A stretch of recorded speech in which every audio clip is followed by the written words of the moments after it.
All right, welcome to the Young Turks. I'm your host, Cenk Uygur. As usual, we have a jam-packed show for you guys. A little bit later in the program, President Obama is attacked by Donald Trump with yet another outrageous lie. We'll show that to you. We'll prove to you how it's a lie. And then Donald Trump's also going after Obamacare, and they're bragging about how they're going to blow it up. I've got that later for you. And they've got another target, the poor. Now they always say, oh, no, tax cuts are for you guys. Nonsense. They're targeting the working poor and trying to increase their taxes. And then in the second hour, an amazing, amazing story about the American drug cartels. Don't miss that. So, of course, if you're a member of the show or the network, you get the whole 2-hour show plus all the network shows commercial free. tytnetwork.com/join to become a member. Let's get started. Okay. This is one of my favorite stories. This is so great. Donald Trump talking about his vice president, Mike Pence. First, it's going to start out perfectly normal. Not normal for any other president. It would be maniacal for any other president, but normal for Donald Trump. This is, now I'm quoting HuffPost, but Vanity Fair did the original piece, and it's amazing. A longtime associate of Trump and Pence was quoted in the article, the Vanity Fair article, saying that the president likes to let his VP know who's boss. Okay, I'm sorry, I just said Vanity Fair, I meant the New Yorker. New Yorker did a great job with this. So it's typical Donald Trump, Joe, I'm gonna let you know who's boss, okay? You see, you're the president, he's the vice president. It's already exceedingly clear who the boss is, but your paper-thin ego can't handle anything, so you've got to put other people down. He's such a small man. Okay, now that's very normal for Trump, so we're moving past that. The great part of this story is how he treats Mike Pence's religiosity. So he makes fun of it. Now the details are fantastic. When people meet with Mike Pence, when they get out and they see President Trump, Trump asks people who stop by Pence's office, quote, did Mike make you pray? Number one, what a child. Number two, I thought you were on the side of the evangelical Christians. Turns out when they're not looking, you're mocking them. You know what percentage of the evangelical vote that Donald Trump got? Did he get 55%? Well, that'd be a solid number. 60%, whoa, that would be a gigantic number, 65, 70, 75, no. He got 81% of the white evangelical vote in this country, 81%. And behind your back, he laughs at you. I've got more details of what he says to Pence, which are devastating. But first, I want to remind you what Donald Trump sounds like when he's talking about religion. Now, this is a compilation put together by our legendary senior producer, J.R. Jackson. But in the beginning, he'll screw up Corinthians. In the middle, he'll go, isn't that what you guys like when talking to a religious crowd? Because he has no idea. So let's watch.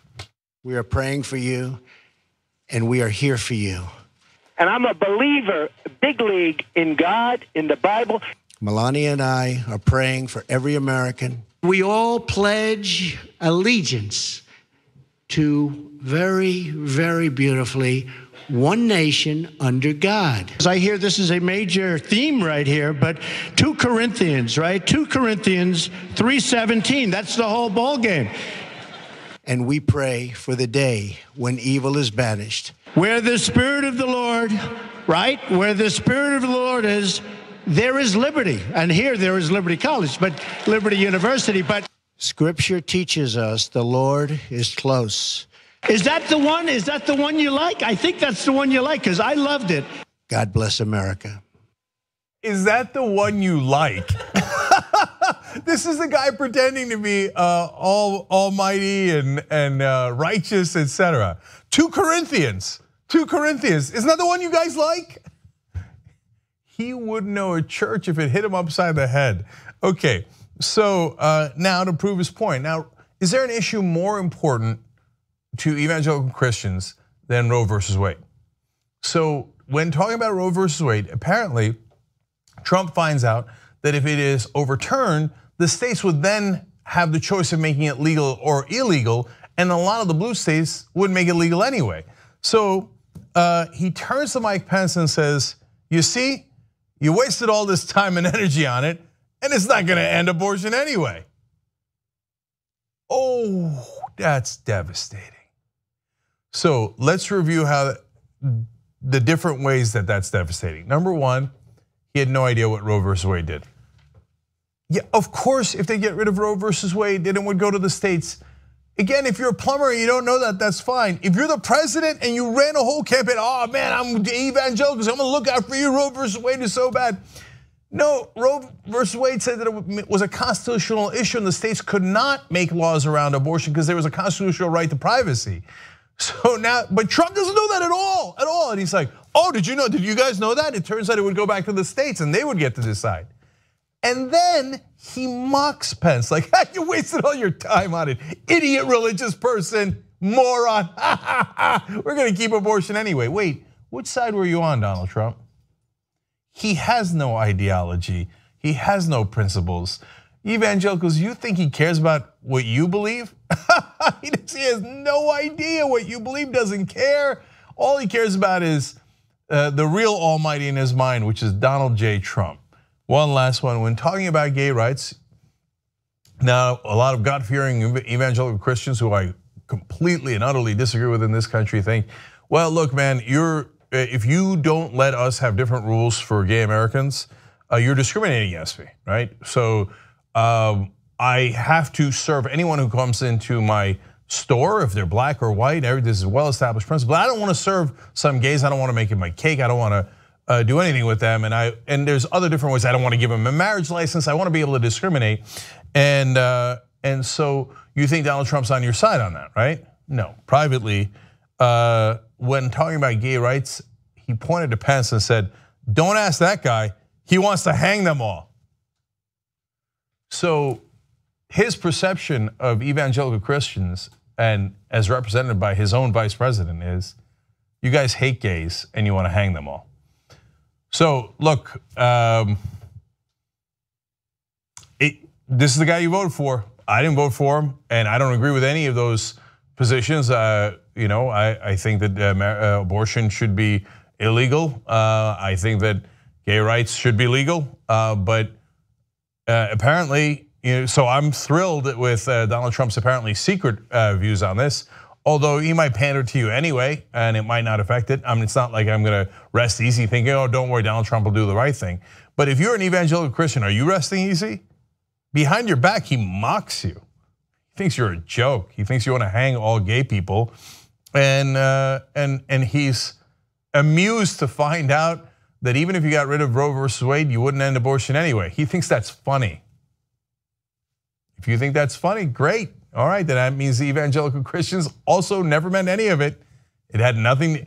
If you continue to support this guy, knowing what you know now, that means you never cared about abortion. You didn't even care about gay rights. And there's some good news to that, if you're a progressive like myself.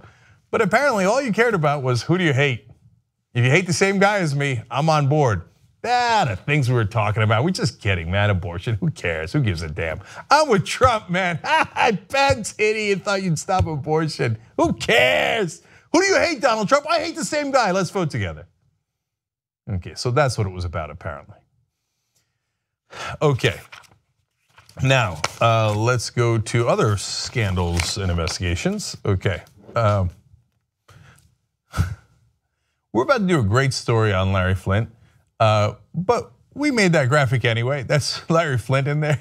And I hate to compare him to Dog the Bounty Hunter, but he's put a bounty on information about Donald Trump, and that I love. Larry Flynt's an American hero. He fought for the freedom of speech, freedom of the press, and he's done some great service before in going after hypocritical politicians. I'll tell you about that in a second. Now he's going after Donald Trump. So he's put out a $10 million bounty for information leading to the impeachment and removal from office of Donald J. Trump. So he put out a tip line, both on the phone and online. So 1-800-251-2714 if you know any information that could lead to the impeachment of Donald Trump. And he's like, look, his billionaire friends probably won't do it. By the way, the email is hustlertipline@lfp.com. He said his billionaire crony capitalist friends probably won't do it, but there's got to be somebody in Trump's universe who could use 10 million bucks, and they have no principles or conscience anyway. I mean, they went and circled their wagons around Donald Trump. Those are not people with a deep degree of principle They're in it for the money. And in fact, Flint says, impeachment would be a messy, contentious affair, but the alternative, 3 more years of destabilizing dysfunction, is worse. And he said, I am confident that there are many people in the know for whom $10 million is a lot of money. Make no mistake, I fully intend to pay this entire sum.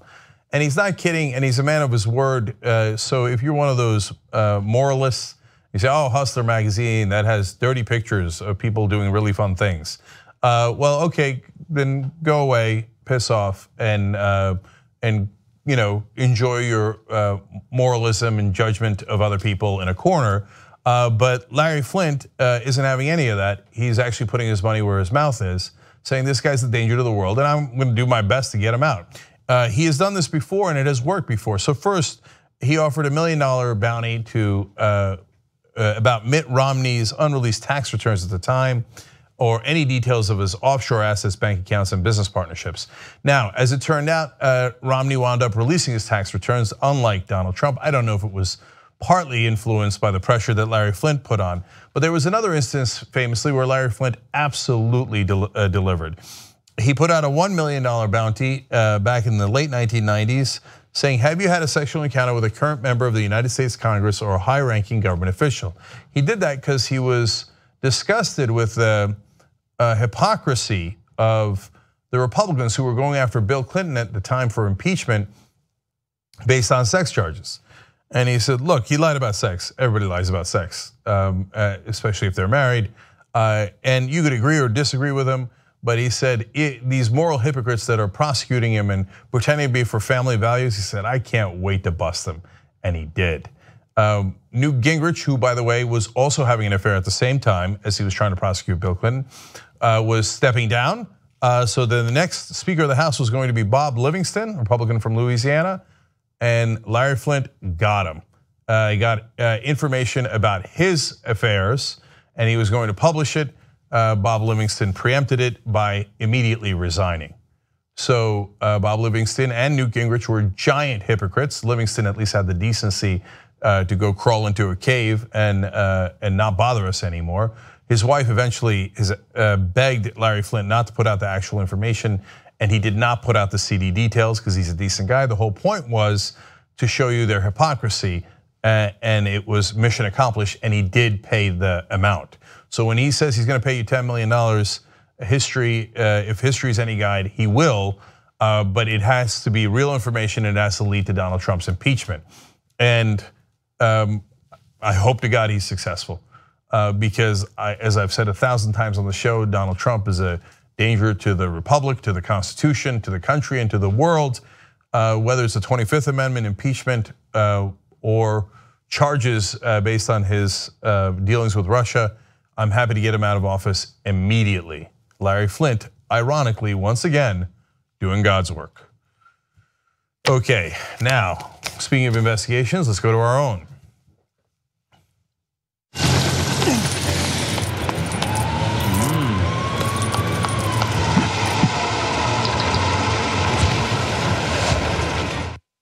All right, TYT Investigations is doing a series on the Trump tax cuts. They like to call it tax reform. We're going to talk about a part of that right now. And we have some former George W. Bush officials on the record that talked to TYT. And we're going to quote those for you guys to give you context on whether tax cuts actually lead to jobs, as Trump administration claims. First of all, this story goes back to 2004 because this is the last time they were thinking of doing what they call a tax holiday or a tax repatriation. So the reason for this is that a lot of the major companies, they call themselves corporate America, but they are not. They're multinational corporations. They're owned and run by people from all over the world. They have no allegiance to America whatsoever. They make a lot of money abroad, nothing wrong with that. They're supposed to bring the money back into the country, and they won't, because if they do, they have to pay a normal tax rate, which is 35% in this country. In reality, nobody actually pays 35%. The effective tax rate for corporations in America is 22% because of all the loopholes. So they always say, oh my God, it's the highest in the world. Not true, they in reality pay only 22%, but they don't even want to pay that. They didn't want to pay it under Bush, they don't want to pay it under Trump, and luckily they bought Congress and usually the president, so they usually get their way. And back then in 2004, Some context from Alex Kane, who wrote this story for TYT Investigates. The Bush plan created a one-year tax holiday in which corporations could repatriate overseas profits and pay taxes on them at a rate of just 5.25%. So think about what highway robbery that is. They're supposed to pay 35%, but they got a holiday for 1 year and they could only pay 5.25%. So they brought back billions of dollars in money. And at the time, a lot of us said, well, if you do that once, then they're gonna keep their money abroad all the time looking for another tax holiday. And here it is, another Republican president, and they are considering another tax holiday because corporations don't wanna pay 35%, they don't wanna follow the law, they just want a crony capitalist who will give them exactly what they want so they can pay a lower rate than you even though they make billions of dollars in profit. Okay, so now to the Trump administration, Gary Cohn, the National Economic Council director, says, we do envision imposing a one-time low tax rate on all overseas profits, which will bring lots of money back home to the US. So yet another tax holiday, they'll bring the taxes all the way down. Corporations won't pay their fair share of taxes. They'll move that tax burden onto the middle class, that's you guys. They'll screw you over one more time, but they'll say they're doing it in service of jobs. In fact, right now the administration says that reducing the corporate tax rate on overseas cash will boost domestic investment and create jobs. So, hence this investigation. Well, the last time they did a tax holiday in 2004, did it actually create jobs? In fact, that bill was called American Jobs Creation Act. Now, in the bill, they had nothing about jobs. It was just lowering corporate taxes. So multinational corporations were ecstatic with that bill. But did they actually create the jobs? All right, let's find out. So even at the time, the Treasury Secretary, John Snow, had actually reported to Congress, we're kidding. We're doing marketing on TV about how it's gonna create jobs, and we called it American Jobs Creation Act. But in reality, this is a quote from Bush's Treasury Secretary. He said he has concerns regarding the fairness of the repatriation provision. US companies that do not have foreign operations and have already paid their full and fair share of tax will not be able to benefit from this provision. Moreover, the Council of Economic Advisors analysis indicates that the repatriation provision would not produce any substantial economic benefits. So they knew all along that they were lying. They knew that they were never going to create any benefits for the economy. It was just benefits for multinational corporations. And by the way, not for American companies, because as even their own Treasury Secretary admitted, if you're just an American company within America, that bill would not help you 1%. It is only for multinational companies that wanted to bring their cash back into the US and didn't want to pay their fair share of taxes. Now, TYT Investigates is caught up with Harvey Rosen. He is the former Council of Economics chair for the Bush administration. So he was part of the process that led to that repatriation holiday. Well, here's his quotes. He told TYT when the tax repatriation holiday was being discussed within the White House, the big issue was whether it would induce businesses to invest more and hire more workers. In various meetings, the Council of Economic Advisors argued against this view. So they knew it's not going to create jobs. That's great propaganda, that's great marketing, but it isn't actually going to bring you any jobs. Only the benefits are going to go to the executives and cash buybacks, which to be fair helps some shareholders, but doesn't do what it says it's going to do. So more from Harvey Rosen here. After my CEA colleagues, Council of Economic Advisors, Kristen Forbes returned to MIT, she published academic research which showed that the repatriation holiday had no discernible impact on companies' investment and hiring decisions. No impact on hiring decisions. They lied to you back then, they're lying to you today. In fact, let's give you some context on that. A wide range of studies published after the 2004 repatriation holiday took effect confirmed the Council of Economic Advisors' predictions that the measure would not help the US economy. Those studies concluded that the tax holiday did not boost investment or domestic employment and found that many companies cut jobs instead. Because they never had to follow through on it. There was nothing in the bill that says, okay, if you get this tax break, then you must hire American workers. There was one provision in there about how it shouldn't go to increasing executive pay, which the corporations laughed and laughed at. They're like, yeah, right. How in the world would you know if the increase in executive pay is because of the tax cut or because of some other issue that I made up? And guess what? They never enforce that provision. On the record, there is not one instance of the US government saying, hey, wait a minute, did the executives actually take this cash and take it home? They never bothered to enforce it because they never meant it. But that was nice little window dressing. They didn't even bother to put any enforcement in, hey, will you guys actually create jobs in America? So the corporations got all the money, got the biggest tax break in the world, and then turned around and said, well, I'm still making more money outsourcing the jobs. So you guys here in America, you're fired. The government's a bunch of losers that I bought. I gave them campaign donations and they gave me a multi-billion-dollar tax break. On that tax break, Think Progress had done some previous work on this. The amount of money that they paid in legalized bribes, I mean campaign donations, and lobbying money, you put it all together, they got a 24,000% return on investment. You see, the first time these corporations give to a politician, they're taking a gamble. The second time they give to a politician, that means that they got a return on investment. They're like, good, this guy will do exactly as we tell him, and he will just give us money and not look out for the American people at all. And that is exactly what they're planning with the repatriation tax again.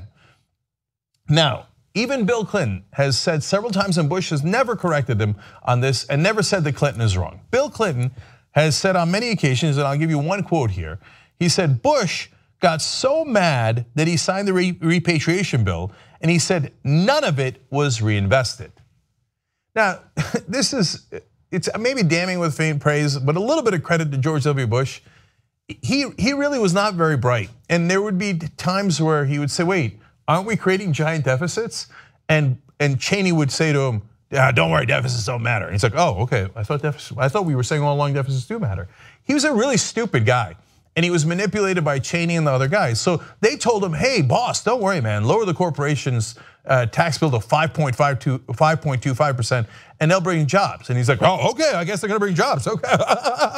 And he signed it, and everybody in Congress who's equally corrupt went along with it. Afterwards, Bush found out, it turns out they didn't create any jobs. And he's like, I got hoodwinked again.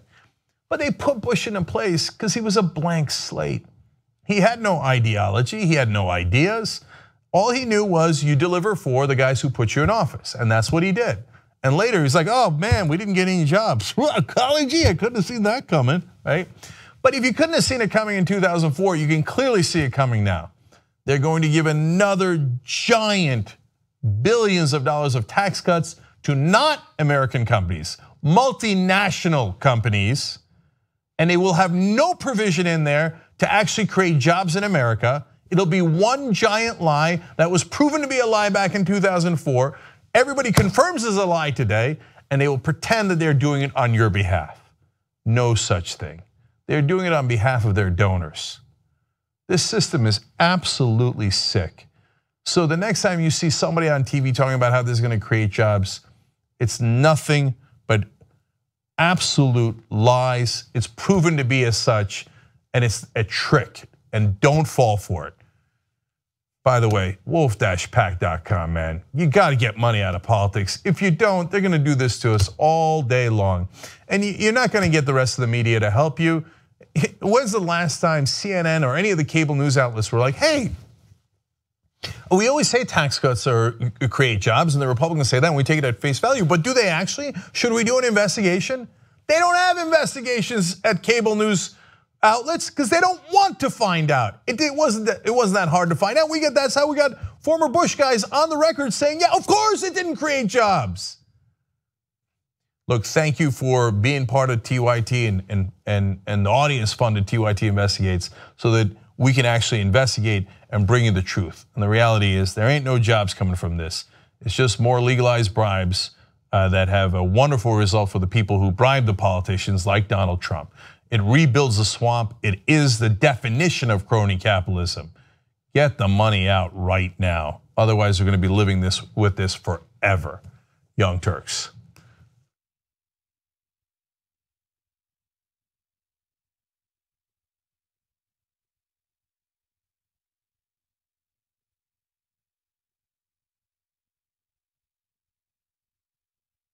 I saw a picture of John. I was like, look at this fucking badass Viking he met on his trip. And I was like, oh wait, that's John. Yeah. Because his beard is so grown. I swear to God, I didn't recognize him.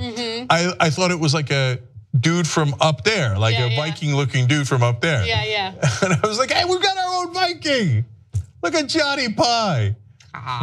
Johnny Pie, we miss you, big guy. And he was at Svalbard. We were talking about how he was going to go get the grains if he's the last person on Earth, and he's got to, or among the last people on that ship, and repopulate the Earth after North Korea. At least he's got the grains. He knows where it is. He can find it. Don't worry, humanity will be saved. Yet again, by a white male, John Iadarola.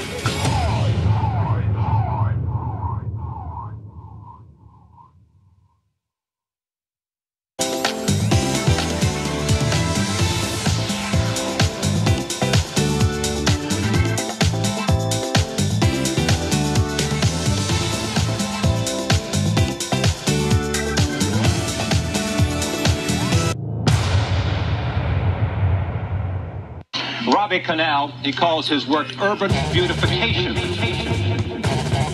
I didn't go out to be a street artist or to make posters. I was just compelled to do it. I was mad enough it didn't matter. It was like a form of minor civil disobedience even. Like, fuck you. How about your higher crime? Power operates to self-replicate itself to maintain the status quo so it stays in power. When you go to do something like this to express yourself in public about an issue you care about, make sure you pick a bigger weapon, and the weapon is knowledge. The one thing about street art, it's not like I put up my posters to change anybody's mind about anything. The difference between propaganda and the kind of art I do is propaganda is telling people what to think. The way the art works, where the art works, is between the time you see it and the time you figure it out for yourself. I'm an optimist. I might have made a lot of ugly paintings about a lot of ugly people, but it's out of love, not for them.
All right, back on the Young Turks. The Mad Lib writes in, Trump probably thinks Roe and Wade are boxers.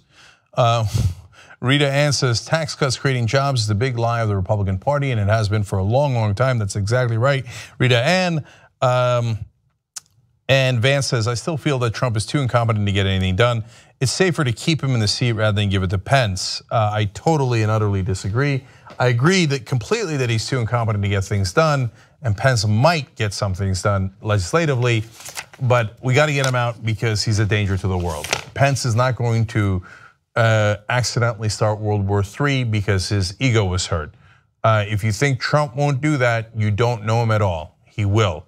He has no care at all about anyone else's life, at all, not 1%. So, and he has no concept of the consequence of his decisions. All right, let me tell you about other things that are going on. So there's the Unity Reform Commission in the DNC. What's their job? Their job is to look at the rules of the DNC and see if things are fair. And if they make sense going forward. So for example, a lot of people were mad about superdelegates. So this commission's job is to reform the Democratic Party and consider whether they should, for example, get rid of superdelegates. They're considering that issue. It's monumentally important. Another one is primaries or caucuses. And then there's the issue of party reform. Who gets to see their budget and who doesn't. You might think that's not important, but you would be wrong. Whether the Democratic consultants actually control the Democratic Party and funnel the money to themselves is monumentally important. Well, lucky for you guys, you could actually watch them deliberate on this in two different ways. One, if you're in Vegas or anywhere near Vegas, it's happening this Wednesday. The Unity Reform Commission meets, and this is their last meeting before they're going to vote on issues. It's going to be at Bally's Casino Hotel in Vegas, and the meeting is 1 to 5:30 p.m. Pacific, but I want you to get there at 12:30. If you can, mingle with the folks, be very, very polite, and ask them to actually do reform. It's called Unity Reform. Reform is supposed to be the point of it. We get unity if there is reform. So if they don't change anything and they just do this as window dressing, well, then it was not interesting at all. And in fact, it was just to cover up and keep the status quo. That would be deeply disappointing. Make sure your voice is heard before they vote. So I don't want to look at it in hindsight and go, oh my God, we could have done this. You could do something about it on Wednesday. And I think the more people that show up, the better it is. In fact, if you're gonna go, I'm not sure how much space they have, so I wanna show you a link, and we'll have this link in the description box below as well for RSVPing. So go to this link here, my.democrats.org, and then you see it's LasVegasDNCmeeting.com/TYT. Okay, so don't worry about it. You don't have to memorize that. You don't have to write it down. There will be a link in the description box, and you click on it and make sure you RSVP so that you could be in the room. That's the great thing about this, is public, okay? Now, if you're not anywhere near Vegas, don't worry. We're sending our crews there. They're going to, John Idaho is gonna be there, Emma Vigeland is gonna be there, and they're going to interview some of the members of the commission, but they'll also be streaming the event. So on youtube.com/TYT from 1 o'clock to 5:30 p.m. Pacific, we will be streaming it for you guys. So if you want to watch it as it happens and see how the sausage is made, well, that sausage is incredibly important when it gets to voting time in the presidential primaries. So please take a look at it, check it out. And by the way, if you are in the Vegas area and you're looking to coordinate with us and figure out where our crews are and how you can watch, so text Unity to 228466. So you're gonna text the word unity to the number 228466, and we are gonna give you guys updates on that particular event. That's coming up just in 2 days, so hurry, get involved, and then watch it here on the Young Turks as well. Okay, now let's go to healthcare. Oh, sorry, no, before healthcare, you're right, let's go to the blame game. You got that one? Yep, there you go, okay.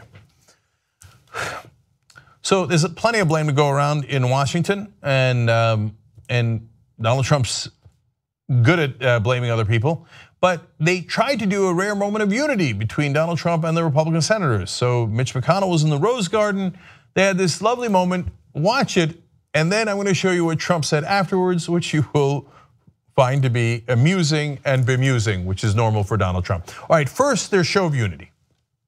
Bit of time inside with the Senate Majority Leader Mitch McConnell, who has been a friend of mine for a long time, but we've been friends for a long time. We are probably now, despite what we read, we're probably now, I think, at least as far as I'm concerned, closer than ever before. The relationship is very good. We're fighting for the same thing. We're fighting for lower taxes, big tax cuts, the biggest tax cuts. I want to underscore what the president said. We have the same agenda. We've been friends and acquaintances for a long time. We talk frequently. We don't give you a readout every time we have a conversation, but frequently we talk on the weekends. We have been friends for the longest time, man. We say we don't get along. We get along. We're working on the biggest tax cuts for the biggest rich people in the country and corporations as well. Anyway, all right, so everything's hunky-dory, right? Nope. Same day, Donald Trump, when asked about the failures of repeal and replace on Obamacare, had this to say. Look, I have, despite what the press writes, I have great relationships with actually many senators, but in particular with most Republican senators. But we're not getting the job done. And I'm not going to blame myself, I'll be honest. They are not getting the job done. There goes the friendship. No, I'll be honest with you. I'm not going to blame myself. Donald, that's not a big revelation. We know you're not going to blame yourself. You never have and you never will. Me, do self-assessment. No, I'll be honest with you. I'm not going to do that at all. Me be honest about who I am and my failures? No, I'm not going to do that. So I got to be honest with you. It's the Republican senators that are at fault. Well, there goes unity. He can't help himself. So don't blame me, man. That Mitch McConnell guy that I just told you is my friend, right there on the underside of a bus. There he is. That's where you can find him. All right, just an amusing little thing. Day of Donald Trump. Okay. All right, we're moving along to healthcare now. Like I said, funnest part of the show is when I take notes. All right, here we go. So at the end of last week, Donald Trump did a couple of executive orders that were potentially devastating to Obamacare. He wanted to make sure that if you're poor, that you are not going to get any subsidies to the insurance companies. And then that has a number of effects. It makes premiums go up, great. It gives you less money to handle those premium increases, great. And it actually also increases the deficit by $194 billion. So there's actually no reason to do it other than to dismantle Obamacare because it has no upsides. Premiums go up and the deficit goes up. It's a lose-lose proposition.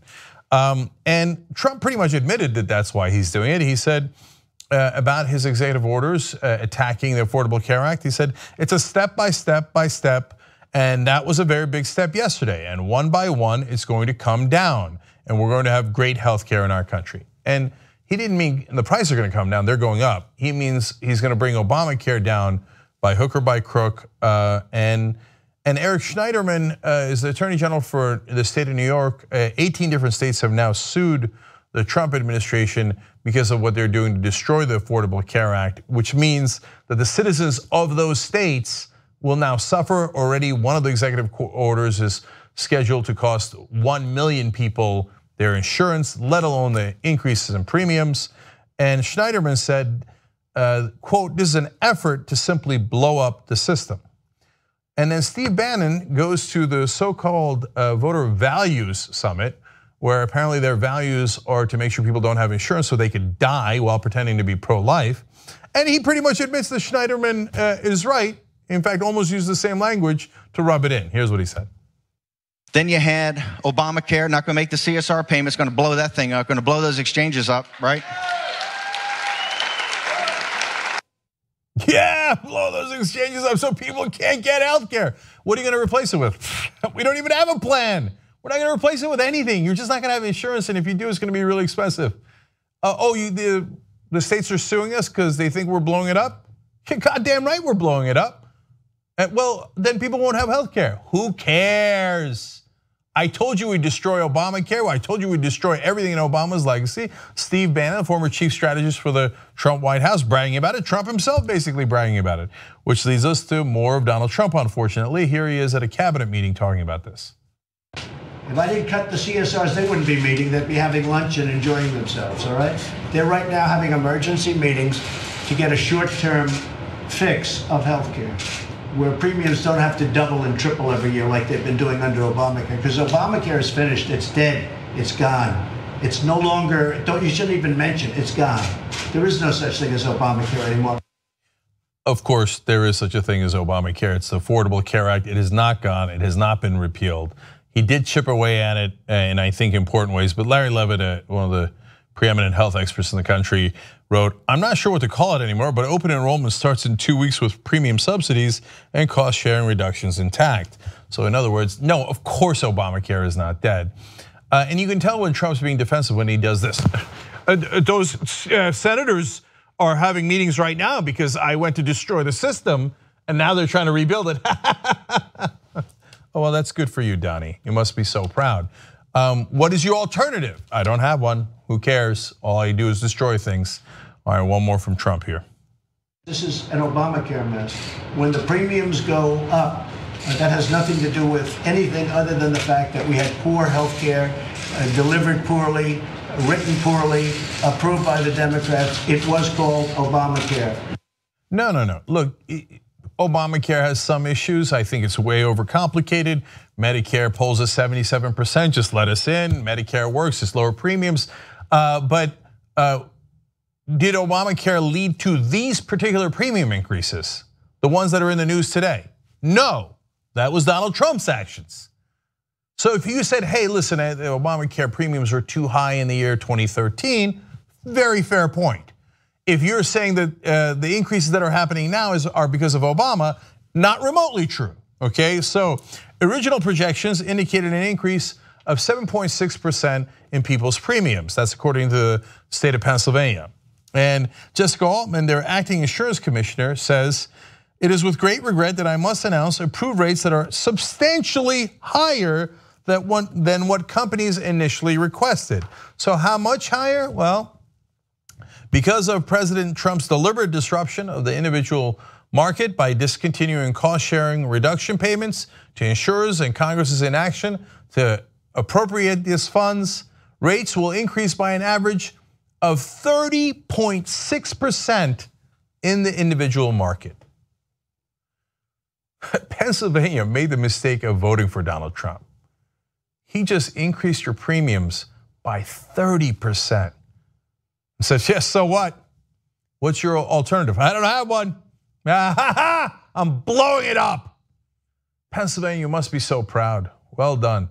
But whatever you do, please don't complain about how high your premiums are, because that's what you voted for. You voted for this buffoon whose only mission was to destroy whatever Obama did. He has no plans to rebuild. He has no plans to make the premiums go down or to have more benefits for you guys. When he said everybody would be covered, it was a hilarious joke, and the joke was on you. That's the state of the country right now because of Donald Trump. Okay, now one last story for you guys in this segment.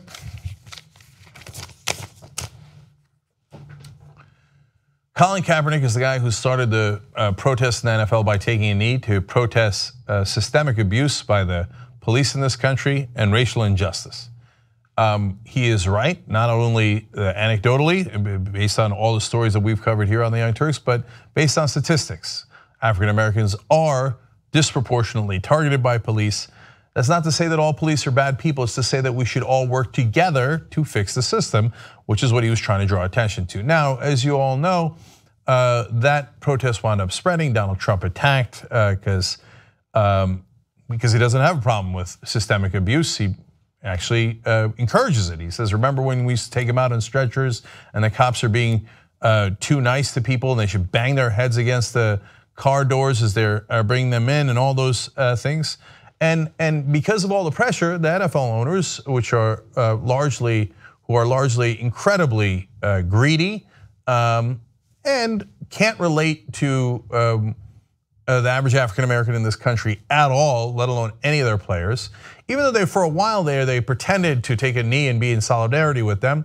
The guy who did that, one of the guys who did that was Jerry Jones. He turned around and then said, if you take a knee going forward, we will ban you from playing in the football games. Ross, the owner of the Dolphins, did an equally reprehensible move, and they're saying we are cowering to Donald Trump, and we'll punish any player who actually wants to help fix the system. We like the broken system. We like that it disproportionately attacks African Americans. So don't you dare protest it. Now, Colin Kaepernick, if you're not a football fan, is he the top quarterback in the league? No. But is he among the top quarterbacks in the country? Absolutely. If you don't think a guy who brought his team to the Super Bowl, and it wasn't like he was a Trent Dilfer, both his passing and his throwing absolutely brought the 49ers there. Had a perfectly reasonable season last season, doesn't belong in the NFL, is not among the top 96 quarterbacks. You're not a football fan, so stop talking about it. Everybody knows he belongs in the league. Everybody that watches football knows that, okay? So, but they have continued to block him and not let him back into the league, and it's obvious collusion. Tennessee, I mean, I can name you almost half the teams in the league. Tennessee can't use Colin Kaepernick? Are you kidding me? What kind of a joke is that? So, no, we've got a quarterback that's gonna fit into our system better. Your quarterback runs already. Colin Kaepernick would fit into that system perfectly. Look, I don't wanna get diverted into an overly football tactics and strategy conversation here, but anyone who watches football knows that Kaepernick should at least be a second string quarterback. He's not good enough to be a third string quarterback on any team. What an absolute joke. So he tried to do it the right way, and they wouldn't let him back in the league. So now Kaepernick is forced to take this next action, which I actually think could be fantastic. So as Think Progress reports here, on Sunday, former San Francisco 49ers quarterback Colin Kaepernick filed a grievance alleging that the NFL owners are colluding to keep him unemployed during the 2017 season. Now, they'll have to prove that in court. Like I said, anybody who watches football in America knows that that's absolutely true. No one in their right mind would doubt that. No, he's the 97th best quarterback in America. Preposterous. Okay, anyway, criminal defense attorney Mark Garagos, Kaepernick's lawyer, confirmed the news in a statement later on Sunday. Garagos said the suit was only filed after, quote, after pursuing every possible avenue with all NFL teams and their executives. Kaepernick is absolutely right to fight back with every means he's got. I hope he takes the league for so much money he could buy a team. Anyway, this lawsuit could literally be a game changer, as Lindsey Gibbs explains, not just for Kaepernick, but for the labor rights of all NFL players. He's hoping to trigger termination of the current collective bargaining agreement, which was signed in 2011 and is set to expire in 2021, by proving that the NFL at large conspired to keep him out of the league. So let's talk about the consequences of that. If Kaepernick is successful in his suit, it would force NFL owners to back to the table in 2018, and that's of course 3 years earlier than they were planning, and give the NFL players a more powerful bargaining position than they've had in recent memory. Look, the NFL has all sorts of special rules that apply to it. Doesn't have to follow the regular rules on monopolies. They get billions of dollars in tax breaks in all their different cities that they're in, and the list goes on and on. But it's one thing that to allow that. It's another thing when they collude and abuse their power right in front of everyone, where anybody can see it. So if they're going to do that, yeah, of course you should take down the collective bargaining agreement, and of course the players should have more leverage. They're the ones out there literally getting brain damage to provide this entertainment for everyone and to make billions of dollars for the owners. So it would be wonderfully appropriate if their endless greed, which is what partly led them to banning Kaepernick in the first place, cost them billions of dollars in money. That would be wonderful. As again, Gibbs explains in Think Progress, if he can provide clear and convincing evidence, one act of collusion against one player would be enough to terminate the collective bargaining agreement. And did any of this work anyway? Like, they punished the hell out of Kaepernick, cost him millions of dollars, and won't let him back in the league and play the game that he loves. So is nobody taking a knee anymore? Have they gotten the message that they better bow their head and only provide entertainment and never have an opinion of their own, never exercise their freedom of speech like any other American? No, it hasn't worked. In reality, as you all know, hundreds of other NFL players have taken a knee or raised a fist in solidarity with the movement in the years since, as have hundreds upon hundreds of grade school, high school, and college students around the country. And in fact, a German soccer team just did it in unity with African-American players here in the US, which was a wonderful moment of saying we're with you, both in Germany and in the US. We don't want systemic abuse of minorities, and they are fighting back now. What started with Kaepernick on week 1 and spread to 2 other players on week 2 last year has spread to 30 San Francisco 49ers players and thousands of more across the world now. So you can't keep him down, you can't keep his ideas down. He's right about this, and we need to fix our system. We need to fix police training in this country and make it better for all of our communities, all of the citizens of America. Kaepernick is an absolute American hero for doing that. And if he takes down the collective bargaining agreement and costs the greedy NFL owners billions of dollars, then wonderful. Then he'll be a double hero. Go get him, Kaepernick. He's doing more outside the league than other quarterbacks are doing inside the league. All right, I got to take a break here, and I've got more news for you guys when I come back, and including an outrageous lie by Donald Trump about Barack Obama.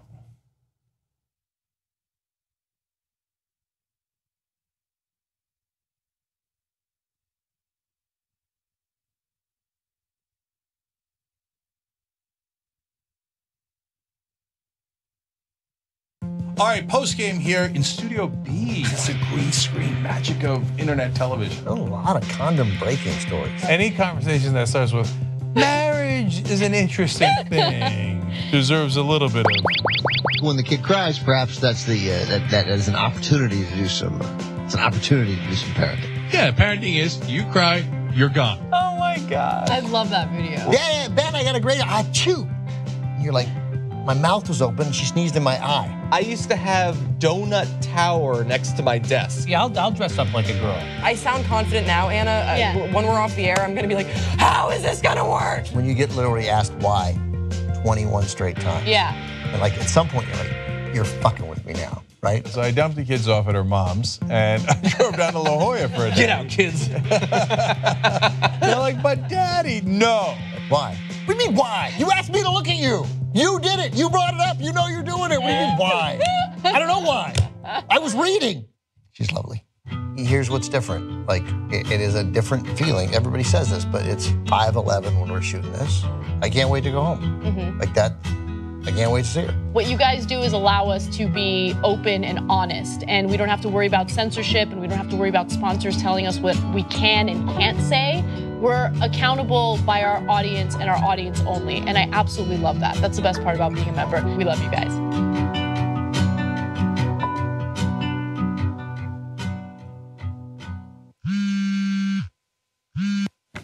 Hey, Cenk, what's up? Aaron, my VCR keeps flashing 12, but it's not even midnight. Go.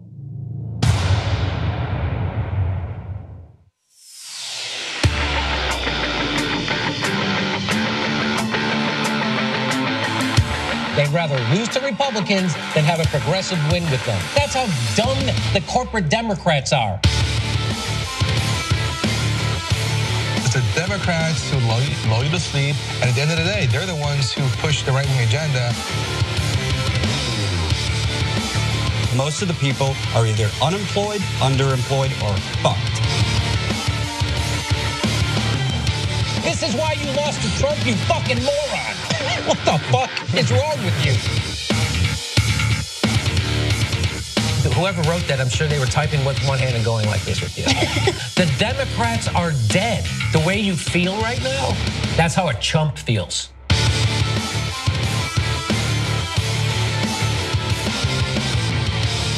Do not freak out.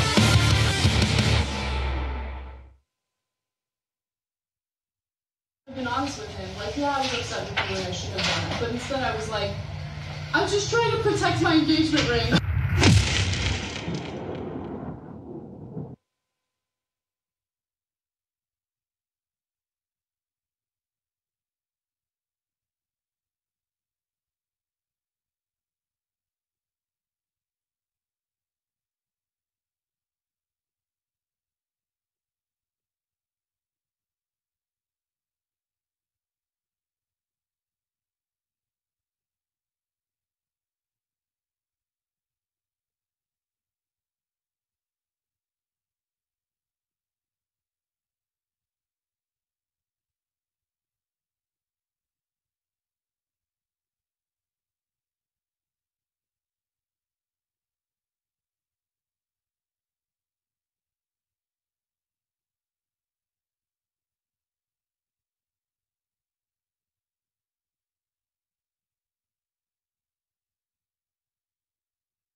All right, back on the Young Turks, the mathematician writes in, he's a sociopath, Jank. He's the logical consequence of the utterly corrupt plutocracy. As Naomi Klein said in the interview, you should definitely check out. If you're a member, you could watch it in the member section, tytnetwork.com/join. You could also see it on YouTube at youtube.com/tytinterviews. Anyway, she said, look, some Democrats want to go back to before Trump. Well, before Trump was a situation that led to Trump. It was a terrible situation. This plutocracy was going to lead naturally to something like Donald Trump, unfortunately. Alex writes in, I always have to remind people I'm getting along with my friends. It's funny. Trump says, oh yeah, I'm getting along with my longtime friend, McConnell. You don't normally have to do that, that's true. Nini says, I have a great relationship with everyone, says while Twitter's stabbing everyone in the back, front, and middle. About Trump, of course. I Am Sock says, what drink does Bannon have to toast the blowing up of the exchanges? A White Russian. By the way, that's my favorite drink when I'm playing blackjack. All right, El Mingo says, Trump hates Obama more than he loves America. Devastating and probably true. And Michael Ritchie writes in, know who could use a top quarterback? The Packers might be the only team that could sign him if they are brave enough to do it. And at least the Packers don't have an owner. They're communists. They're owned by all the fans. So they have no greed to stop them. You might want to look into them, especially because the way that Kaepernick got to the Super Bowl was by running all over the Packers in the playoffs. I think he ran for like 200 yards, which was a record. So if anyone knows how good Kaepernick is, it's the Packers. Now that Aaron Rodgers is hurt, that is an indisputable point. All right, now, last story for you guys in this hour.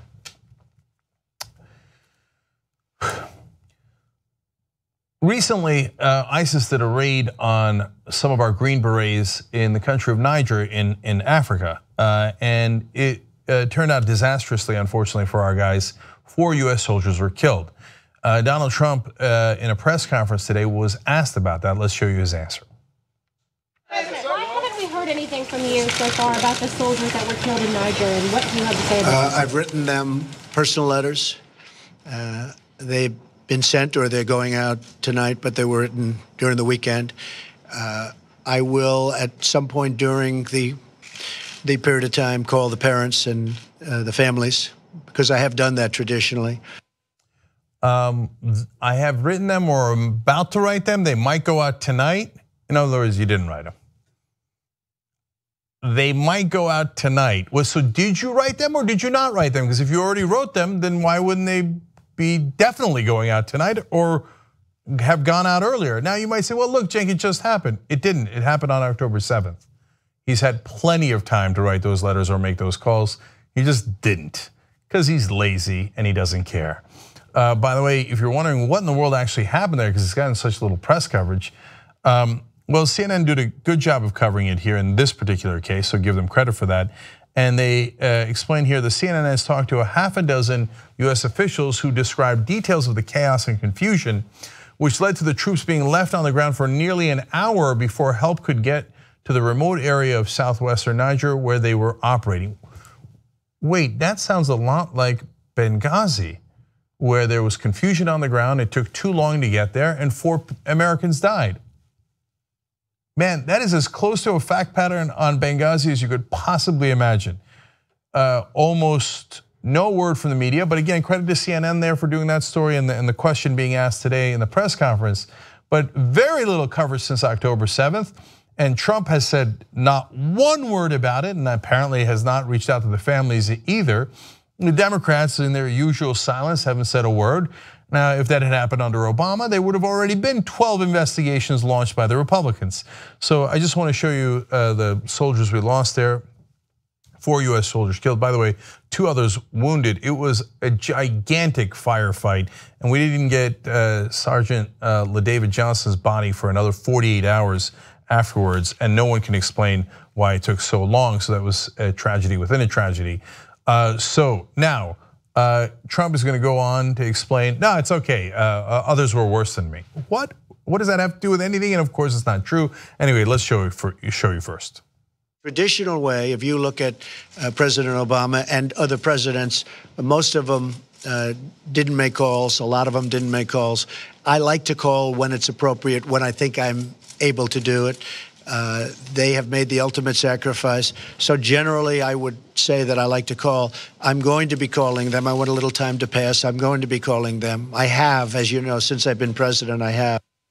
Wait, have you, or are you going to be calling them? Because you just said like 7 times I'm going to be calling them. And then you said I have been calling them. And you said I like to call them, but obviously in this case you haven't called them, so I don't know how much you like it. You like to let a little time pass. Why? I don't know what the reasoning behind that is. Oh, you know, your loved one died, but I don't want to call you after you find out. Maybe you say, hey, you know what? Maybe there's some logic in that. You wait a day or 2, let him grieve privately for a second. What's the logic of letting it wait a week and then longer than a week? What are you going to call him like 2.5 months later? Oh, by the way, remember how your son died? I just got around to calling you now. There's no logic in it. He's lazy. He didn't want to do it. And then he lies about how other presidents don't do it. Now, I have the facts for you on that in a second, but let's watch one last video here. You said that President Obama never called the families of fallen soldiers. How can you make that claim? I don't know if he did. No. I was told that he didn't often, and a lot of presidents don't. They write letters. I do. Excuse me, Peter. I do a combination of both. Sometimes it's a very difficult thing to do, but I do a combination of both. President Obama, I think, probably did sometimes, and maybe sometimes he didn't. I don't know. That's what I was told. All I can do is ask my generals. Other presidents did not call. They'd write letters, and some presidents didn't do anything. But I like the combination of, when I can, the combination of a call and also a letter. When I can, I mean, normally I can't because I don't really care. But I'm going to smear other presidents and tell you that they didn't do it when I will later admit I have no idea. You just said, I don't know. Then why did you just say that Obama didn't do it and other presidents didn't do it when you have no idea? By the way, I was wrong. It was not October 7th. It happened on October 4th. Okay, so it's been 12 days now, almost 2 weeks. And he's like, I mean, I call him sometimes. I didn't call him in this case. I was just waiting for 12 days. Oh, you guys asked me about it. Okay, fine. I'll go write a letter or something. It's difficult. He says in the middle, he says, it's difficult. Oh, is this straining on you? I assure you it's a lot more difficult for the family members. So now let's give you the reality. First, defending George W. Bush here. Now, look, he started a disastrous war in Iraq, and I think that his actions were despicable, but he did reach out to a lot of people who were injured there and lost loved ones. So fair is fair. Toward the end of the Bush presidency, as Amanda Turkle explains, the Washington Times reported that Bush, quote, met privately with more than 500 families of troops killed in action and with more than 950 wounded veterans, often during private sessions. So he smeared President Bush there as well. Now on to Obama. This is an Obama spokesperson. President Trump's claim is wrong. President Obama engaged families of the fallen and wounded warriors throughout his presidency through calls, letters, visits to Section 60 at Arlington, visits to Walter Reed, visits to Dover, and regular meetings with Gold Star families at the White House and across the country. Now, of course, you might remember that Donald Trump famously attacked the Gold Star family because they were Muslim, and he went after the father of one of our fallen soldiers. He's a despicable guy, and you notice there that Obama visited Dover Air Force, where unfortunately the caskets arrive. At the time, Donald J. Trump lied about it as well. He said, quote, too busy playing golf, Barack Obama sends form letters with an electronic signature to the parents of fallen SEALs. So it's too much to go through all the different ways that that's a lie. We do know that in fact he did go to Dover, he did meet with the family members, but Donald Trump never verifies anything. So he tweeted about that back in the day. Now, the ambush happened on October 4th. That's when we lost the 4 soldiers. But as I told you, one of them wasn't recovered for 48 hours. So they actually landed back in America, their bodies did, on October 7th at Dover.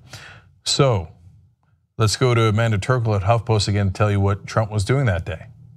Trump was actually playing golf on October 7th, the day one of the soldiers' bodies was returned to Dover Air Force Base after the Islamic State ambush in Niger. He accused Obama of playing golf, and it wasn't true. And on his watch, when one of our soldiers came home in a casket.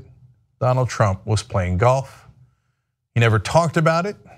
He never made any public appearances or acknowledgement of yet another botched mission on his watch. That was the deadliest one on his watch.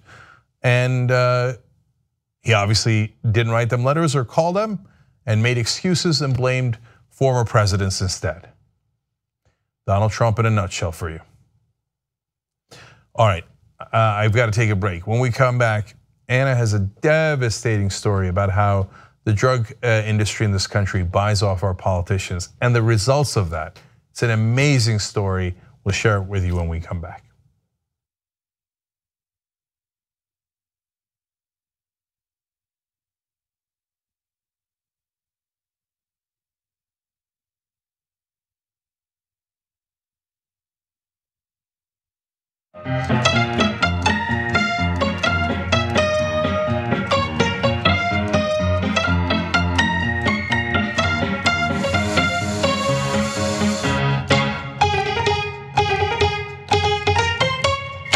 Today is truly a historic day with the Supreme Court decision that makes same-sex marriage legal nationwide. So this is one of those days in American history, it doesn't come along that often, where we have expanded the circle of liberty. Look, all we try to do on this show, okay, is to give you perspectives, right? So you can get a better understanding. We need to change our mentality and understand why these people are trying to leave their own countries and everything that they've known, everything that they've built. Yeah. It's not to come here and harm you. Anytime you force someone, like they did in Arizona, to carry their paperwork, it's to remind them every day that they do not belong in your society. Now that is the sound of fascism beginning here in America. Doesn't that scare you? Don't you see history repeating itself? That xenophobia and faux populism to get people worked up to attack outsiders. That is violent rhetoric, and your violent rhetoric translates to violent actions. If you don't get that, well, you're either in denial or you know it's true and you just don't want to admit it. What's the message we're sending to the rest of the world? I mean, give us your poor, you're tired, and we will greatly mistreat them under horrible conditions where some of them will die. That's not what the Statue of Liberty says. If you asked me to come up with something insulting to Latinos, I couldn't have done anything like this. I wouldn't have thought to insult their grandkids. Yeah. 2/3 of the people shot when they're unarmed were blacks and Latinos. That means they were wrong. They're like, who cares? Shoot them, shoot them, shoot them, shoot them. Look, my dad was born in Syria. My dad could have stayed in Syria and he could have been a victim of all this, right? And the thought of the United States saying no to Syrian victims, I don't know, it makes me incredibly emotional and incredibly angry because I think it goes against what this country's about. The fighters, the warriors, the ones who go the extra mile, in this case literally, to provide for their family and to look for that American dream. And they shouldn't be forced to live in an American nightmare.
back on the Young Turks. I have no new tweets. I'm moving on. My table's gone.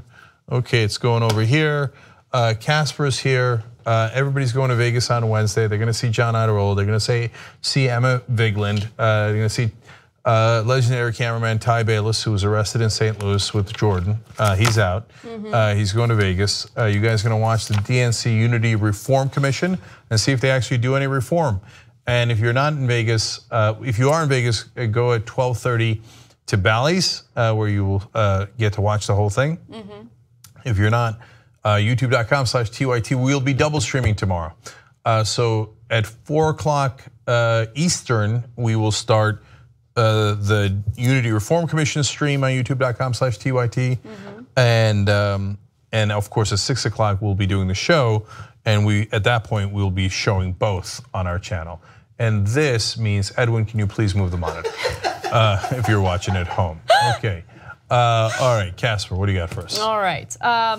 We have a very serious rundown ahead for you guys. But before we get to the serious stuff, I want to have a little bit of fun and give you an update on a story we did earlier.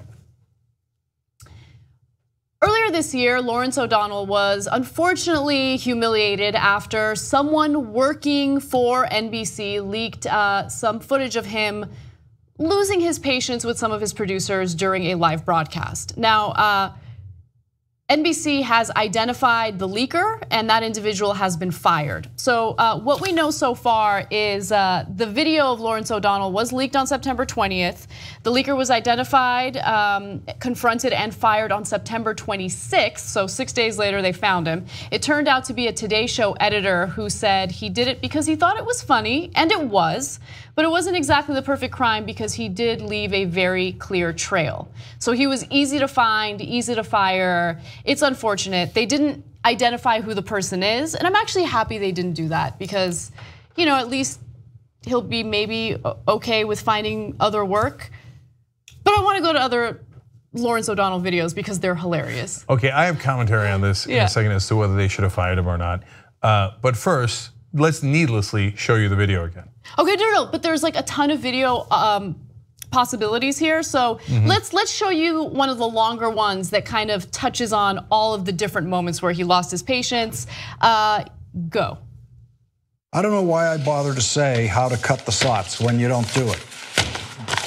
I just don't. I don't know why I just. So now I have to chase those stupid goddamn entrails that you allowed him to stick out there. Jesus Christ. Crazy fucking sound coming in my ear, this fucking stupid hammering. I told you why I wanted those fucking words cut.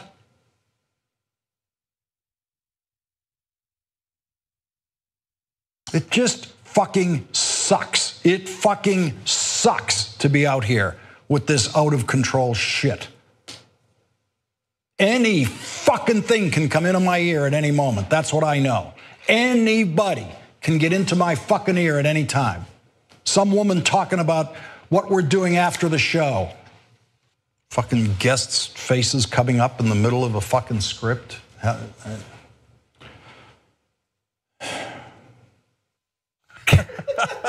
Look, I'm sorry. It's funny every time. It's funny because we've been there. I mean, not to say that we've lost our temper to that extent, but we've had our bad days where things are going wrong and we're live on air and things are malfunctioning. And the thing that makes us different is that we don't do this buttoned up news show where everything has to go perfectly and we can't just be honest with the audience about what's going on. He does the robotic buttoned down news show. He's a great guy, he's a smart guy, but it's like if you screw up on live TV and you're doing traditional TV, it's like the end of the world, right? Yeah. So look, we're not mad at him. I mean, he probably yelled at the producer too much there. Let's just keep it real, okay? But having said that, you shouldn't say, he was worried that they were saying the wrong things on air. You should be worried about that, right? And if you have an earpiece and somebody's talking at you while you're trying to talk on air, it is enormously distracting. Yeah. Now, I'm not sure that I've ever had all the people coming in my ear. Okay. But anyway, it's not to get on Lawrence, and you can't go leak tapes like this. Of course you can't. Of course you're gonna get fired. Yeah, but you want to do more videos? All right. Okay, let's just go random video, whatever. Random videos, go. What's going on? Why am I losing this? Why don't I have sound? All right, it's back. Someone's pressing buttons and turning my sound off. Who's asking for a Labor Day rundown in my ear? that moment of anger is awesome. It's so good. We're not mad at you, brother. It's in fact, it's the most human thing. I'm gonna be honest. It made me like him more because it made me see his human side. You don't see television people's human side, right? I know. Anyway, another one, just real quick. One more, maybe two more. God damn it. 10 seconds. 5, 4. Sorry, man. Sorry, but that's just too good.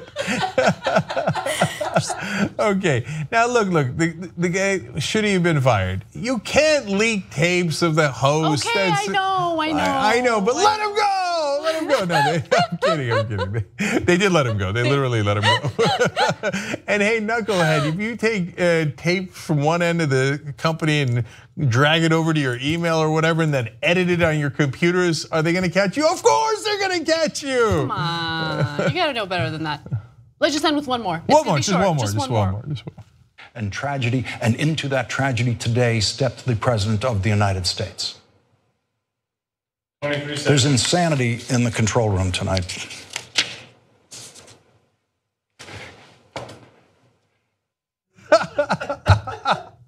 It's the best. Every once in a while, we still say there's insanity in the control room tonight.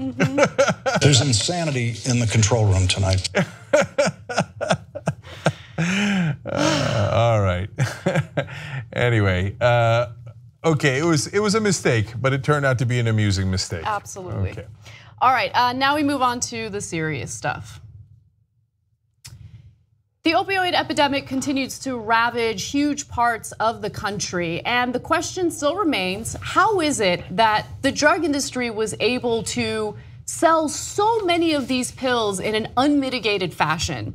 Well, a new investigative report, an incredible investigative report done by 60 Minutes and the Washington Post, shows a theme that is all too common in American politics. Corruption, the revolving door of politics, lobbying, and a profit motive that led individuals to support the sale of these drugs, the unmitigated sale of these drugs, over for profit over the lives of all of these individuals who have died.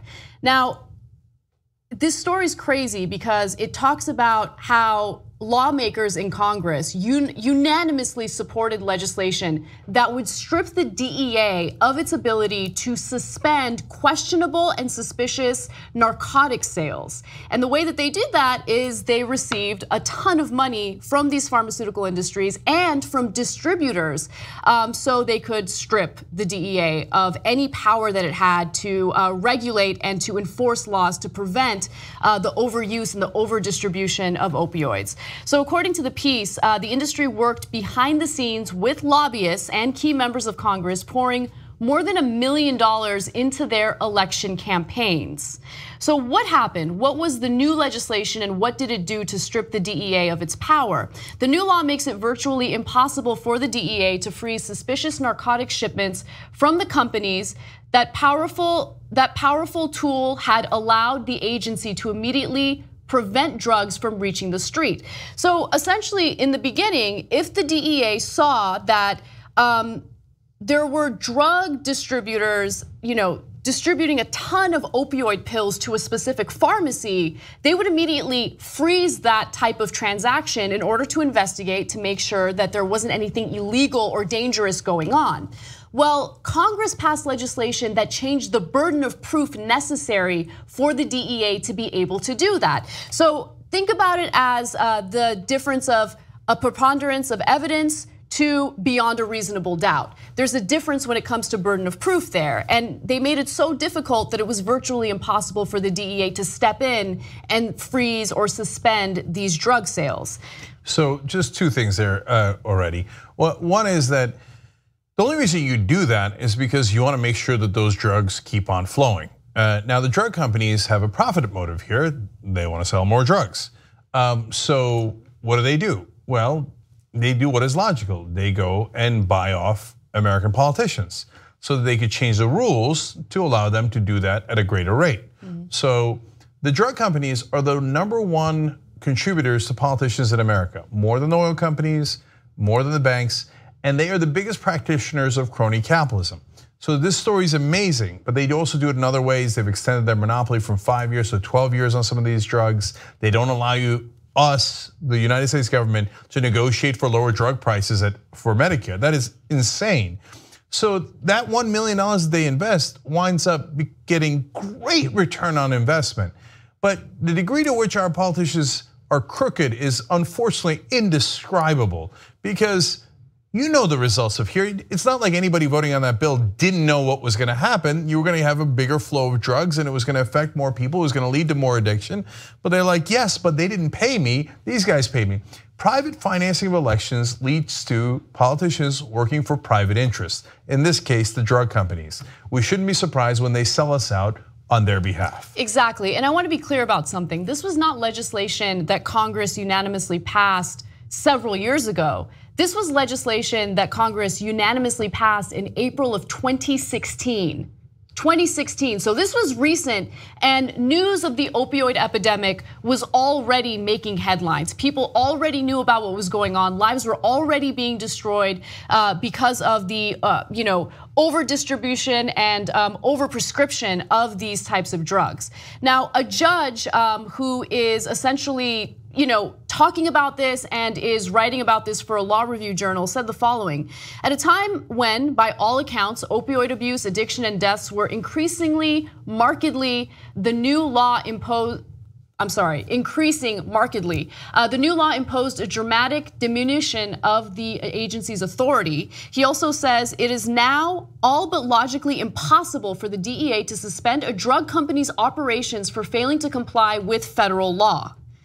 So to give you a little more information about what this new legislation does, what this new law does, since it's not legislation anymore, they again unanimously passed it. Previously, the DEA could freeze drug shipments that posed an imminent danger to the community, giving the agency broad authority. Now, though, the DEA must demonstrate that a company's actions represent a substantial likelihood of an immediate threat, which is a much higher bar. Now, the reason why we know about this is because there has been a whistleblower who used to work for the DEA. His name is Joe Ranaziski, and he used to run the DEA's Office of Diversion Control. And so he focused primarily on pharmaceutical drugs and pharmaceutical drug abuse, and he saw what was going on. He fought pretty aggressively to stop this type of legislation, and unfortunately, he was unsuccessful. So now he's speaking up about it. Yeah.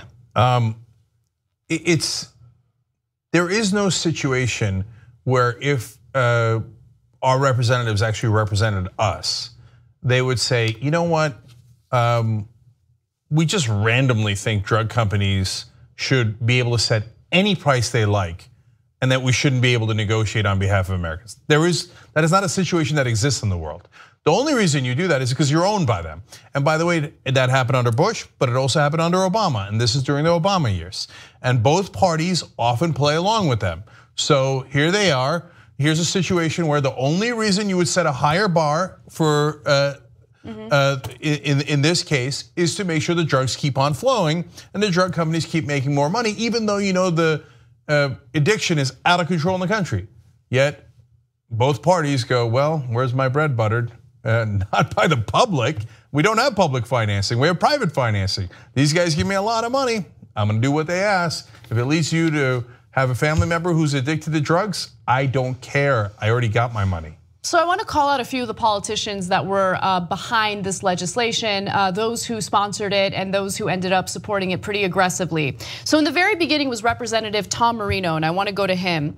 According to this investigative report, the chief advocate of the law that lobbied the DEA was Representative Tom Marino, a Pennsylvania Republican, who is now President Trump's nominee to become the nation's next drug czar. So a breaking news story today was that Trump claimed that starting next week, he will claim that there is a state of emergency due to the opioid epidemic. Well, you are now naming the same individual who pressured Congress to pass this type of legislation to be the drug czar. You think he's gonna look out for the best interests of Americans that are battling with this type of addiction? No, he cares about making money. He cares about looking out for the drug industry that's padding his pockets. It's just corruption 101. So in the past, drug czar meant you were gonna fight drugs. In this case, drug czar might mean that he's the one that helps the American drug cartels push more drugs to get us more addicted and leads to heroin overdose, OxyContin overdose, and the list goes on. He is patient zero for the legislative problems that led to the addiction in the first place. Trump didn't pick him by accident. Trump will take anyone who is sold out to corporate interests and put him into the top position. But I thought he was draining the swamp. What happened? Right. It's gross how brazen they are about it. Because if you wanted to cover it up and you wanted to be sophisticated, you wouldn't pick Marino. You'd pick one of his lackeys. You'd pick a lower level guy who. No, he picked the guy who did the crime in the first place, not despite the fact that he helped push the drug addiction, but because of that fact.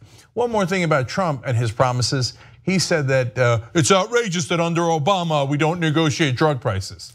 He came in and immediately said that Trump will not negotiate drug prices, of course. Yeah. By the way, when it comes to this law that passed, stripping the DEA of its power to protect Americans, Obama signed that legislation into law. So that's another thing to keep in mind. And what I found interesting was that the Washington Post made it seem as though, oh, well, you know, Obama didn't really understand or realize the ramifications. He was the president of the United States. You're gonna sign something, you're gonna sign your name and allow legislation to pass into law, you better know what's in it. And some of the establishment press does an effective job of criticizing Trump. Even though he's part of the elite, et cetera, they consider him not part of the establishment. But man, they love to cover for Obama. And here it's ironic because they've done a wonderful report, a great job of investigating this. But you can't help but soft pedal Obama. What kind of an excuse is he didn't know what was in it? Then he should have found out, and he should have done his homework. So no excuse for the Democrats, no excuse for Obama.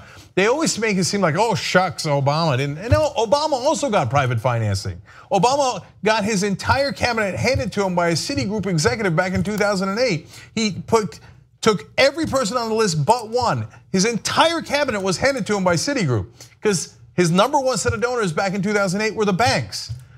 You know, all the establishment wants to do is go back to the pre-Trump days. The pre-Trump days were terrible. We had Democrats and Republicans selling us out day in, day out. It was so bad, people were so frustrated, they voted for Trump. That's how bad the pre-Trump days were. Right, well, for the establishment, that was the status quo. And they would love to go back to the status quo.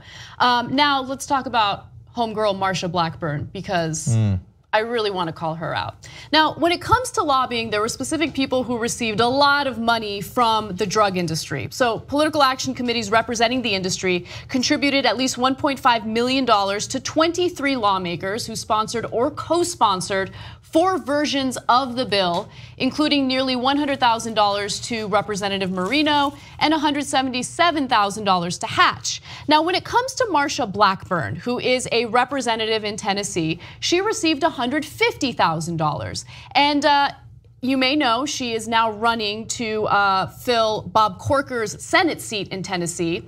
However, she made news last week when she ran a controversial ad that Twitter demonetized. Take a look. I'm 100% pro-life. I fought Planned Parenthood and we stopped the sale of baby body parts, thank God. Okay, first of all, go back and watch our video coverage of that because she's lying. Planned Parenthood never sold baby body parts, but that's beside the point. You're pro-life? You're pro-life. You repeatedly co-sponsored legislation that helped fuel the deaths of 200,000 Americans since 2011. You're pro-life? No, you're a fraud. You're a disgusting, corrupt fraud. That's what you are. And you're also a liar, by the way. So it's pathetic, this whole pro-life BS pandering to the religious base, and they buy it, they eat it up. She's not pro-life, she doesn't care about life. The only thing she cares about is that cold hard cash. She loves the corruption. Guys, think about how crazy our system is. They're allowed to give $150,000 to a lowly representative from Tennessee. What do you think she's gonna do? You think she's gonna take the $150,000 and vote against them? No, she's gonna vote for them. Look, the first time somebody gets a donation, you might say, hey, that corporation, the drug companies are taking a gamble on someone like Marsha Blackburn. The second time they get the donation, that means that gamble paid off. Marsha Blackburn did exactly as she was told. They got a return on investment, that's why they bought her again. And that's what she is. And includes all the people in the story, including the senator that Anna mentioned there, the $177,000 to Orrin Hatch. Orrin Hatch has been deeply corrupt for decades. And all the TV and the rest of the media does oftentimes is cover for him. And they say, oh, the honorable gentleman from Utah. That honorable gentleman has taken millions upon tens of millions of dollars in legalized bribes and has done everything that his private donors have asked him to do. That's who Orrin Hatch is.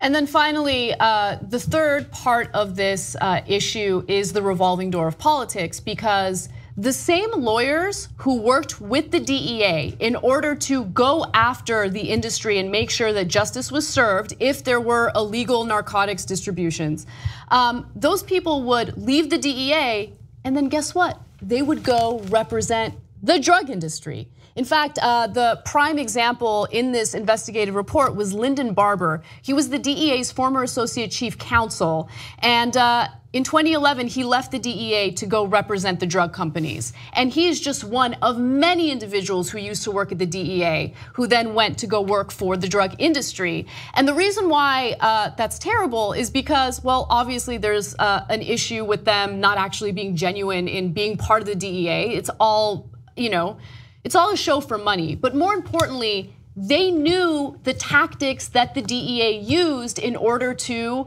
help mitigate the sale and distribution of these drugs. And so they would go and essentially share the secrets of the DEA with the industry so they could effectively lobby for legislation that would help them out. And unfortunately, again, the corruption is bipartisan. Howard Dean, not related to this story, but to give you a sense of it, used to criticize the healthcare industry. Then he became a lobbyist for the healthcare industry after he stopped being in the government. And all of a sudden, the progressive Howard Dean you knew, gone. Now he's doing symposiums on how the private healthcare industry is helping to save America. It's funny what somebody will do if they're paid to do it. You need public financing so they work for the public interest. If you allow for private financing, they will work for the private interests. And since the drug companies are the #1 donors in America, we are not going to stop that opioid addiction. Everything that you see will be a lot of huffing and puffing, but behind the scenes, they will almost all agree, yeah, let's give the donors exactly what they wanted, even if it costs American lives. Exactly. And I just want to leave with one stat that should blow your mind. West Virginia is one part of the country that's really struggling with the opioid epidemic. And the article mentioned the fact that between 2007 and 2012, there was one distributor known as Miami Lucan that shipped 20 million doses of hydrocodone and oxycodone to pharmacies in West Virginia. Okay, 20 million between 2007 and 2012. But according to the piece, despite the rising death rate in West Virginia, the highest in the nation, pleas in 2013 to halt Miami Lucan's operations were ignored by the legal office at headquarters. And it was because they were pressured by Congress to leave these distributors alone, because these distributors were funding them. These are literally drug pushers.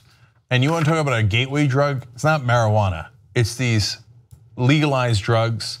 And you don't send that amount of drugs to West Virginia and not know that West Virginia is one of the epicenters of this drug dealing that's going on, that's leading to the drug addictions, that's leading to all these deaths. They knew, the people at the company knew, the politicians knew, but they all wanted to make a buck off of you to get you addicted. And if you wind up suffering horrible consequences or even dying, they still made their money. Anybody who knew those shipments were going at that rate to West Virginia knew exactly what they were doing and didn't give a damn. All right, we got to take a break. When we come back, updates on the Harvey Weinstein story and more.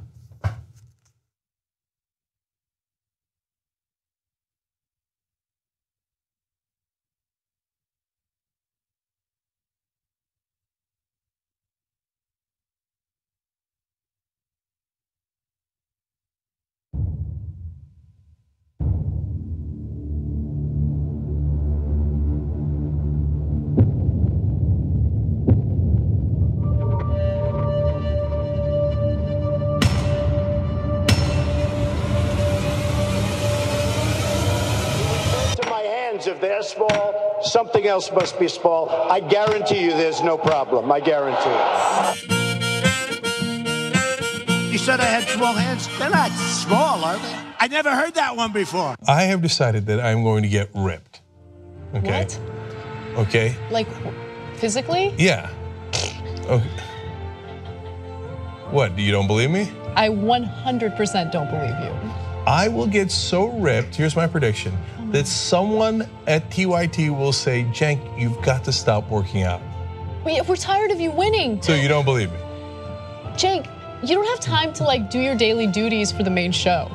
Duties. You don't even have time for your daily duties.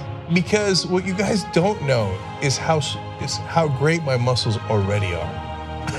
It's absolutely possible, but you can't have Leah run to the food truck to get you like 2 different types of grilled cheeses with like tater tots for lunch. Like you can't have that anymore. Let's see what happens. You also have to go to the gym regularly. Let's see what happens. All I'm saying is, let's see what happens. Have I ever been wrong about a prediction? Almost ever.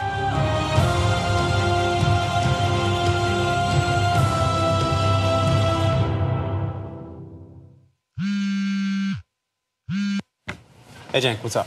Aaron, I'm reading some of the comments on a YouTube video I did. What's a cuck? Go. I just shot a clip. It's time sensitive and it needs to be edited right now. Did anybody call for an editor?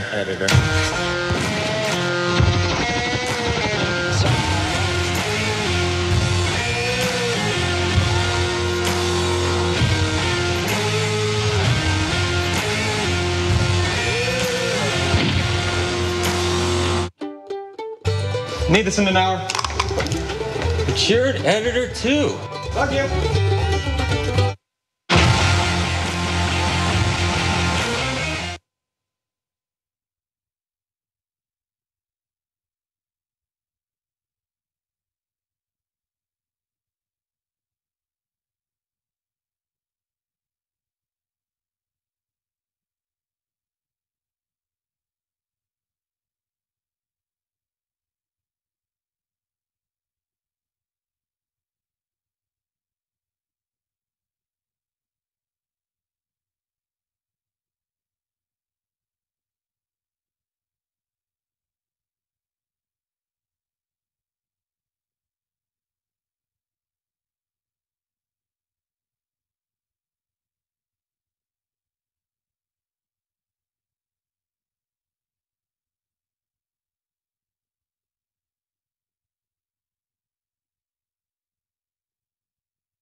Where's the hammer? Is it on the, go up on the other floor. Somebody go up there and stop the hammering. Stop the hammering. Jesus Christ. Crazy fucking sound coming in my ear, this fucking stupid hammering.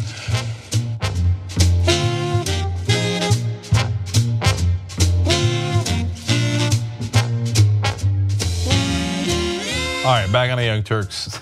Never gets old. Jess, it's just me, writes, Anna's on fleek today with her outfit. Super, super cute. Thank you. Okay, I don't know what on fleek is. I'm old. It's what the cool kids say. Apparently. Okay. Joseph S. says, stop the hammering. Jasmine Desi 16 said, these videos made my day. They're so good. I love Lawrence O'Donnell for doing this. Even though he didn't mean to. Right. Digital Shark writes in, O'Donnell comes off like a frustrated dad that is one snarky comment away from losing his shit. That apparently is also true. Control Left says there's insanity in the control room tonight would make a good subject for TYT's next promo. TYT behind the scenes, think about it. Interesting. Lucy First says there's insanity in the control room should go on the soundboard. Ask and ye shall receive. There's insanity in the control room tonight. Okay, I believe that played for you guys. Sandra Joseph says, wait, let me try the other one. Someone in that control room is out of control. All right, Sandra Joseph says, we build a wall to keep the Mexicans out because of drugs, but Congress passes a bill to turn a blind eye to Farm Incorporated. And such a great point, it reminded me of Donald Trump with his insane, the throwing the 60 pounds of marijuana over the wall. Like, see, that's the great thing about the drug companies. They don't have to throw 60 pounds of drugs over the wall. They can ship millions of barrels of drugs into West Virginia and just get the bribed politicians to turn a blind eye to it. They don't even have to put it in their calves. Their cantaloupe calves. That's right. They don't even need cantaloupe calves. Last one, Joseph says, once again, it all comes back to that one sweet issue, money and politics. Yes. Get it out. Wolf-pack.com/wedding, okay?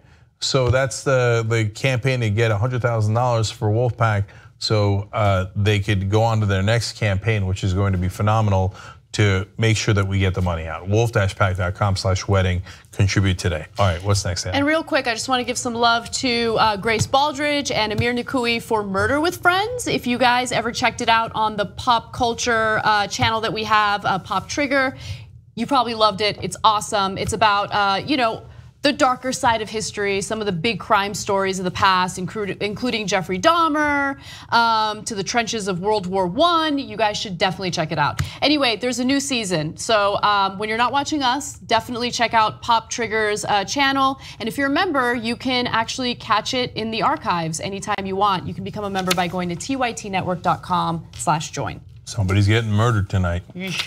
All right, let's move on. The Hollywood Reporter had an interview with Bob Weinstein. This is the brother of Harvey Weinstein. And of course, the interview had everything to do with the sexual assault allegations toward Harvey Weinstein. And Harvey has since been fired from the company that he and his brother Bob founded together. And Bob claims up and down that he knew nothing about Harvey's predatory ways. He had no idea that he was, coercing or forcing women into sexual situations that they did not want to be involved in. And so I wanted to share some of his perspective, and then we'll discuss.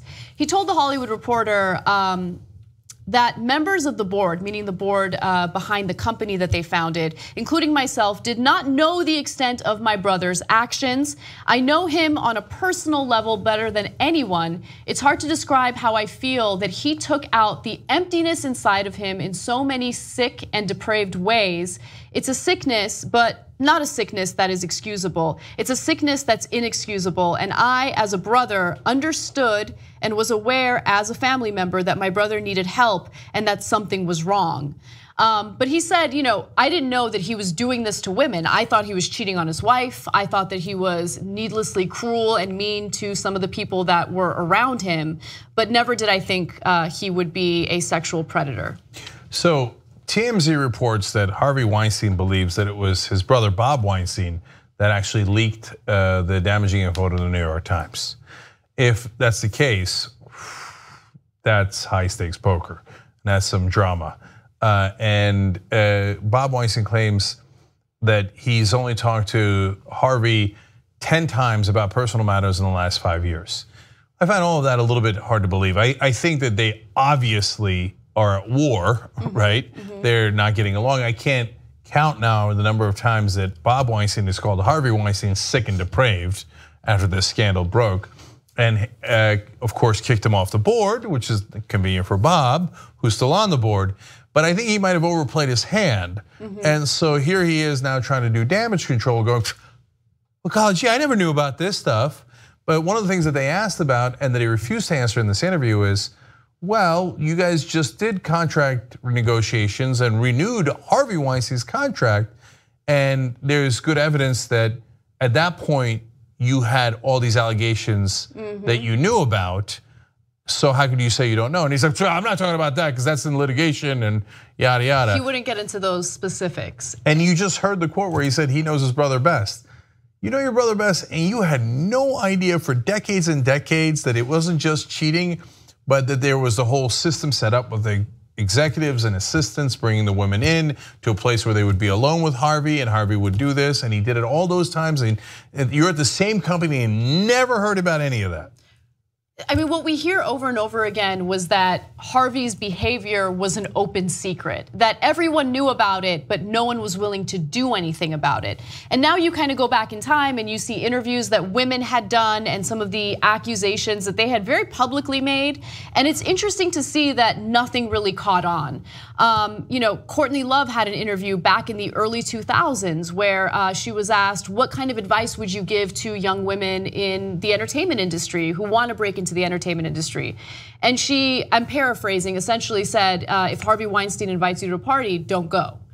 And it seemed as though something like that didn't even raise red flags in the media or among people in the entertainment industry, and it didn't convince them to do something about it. And again, I think it goes back to the fact that he was a man in a position of power who would push for these projects and push for these movies and help people make that money.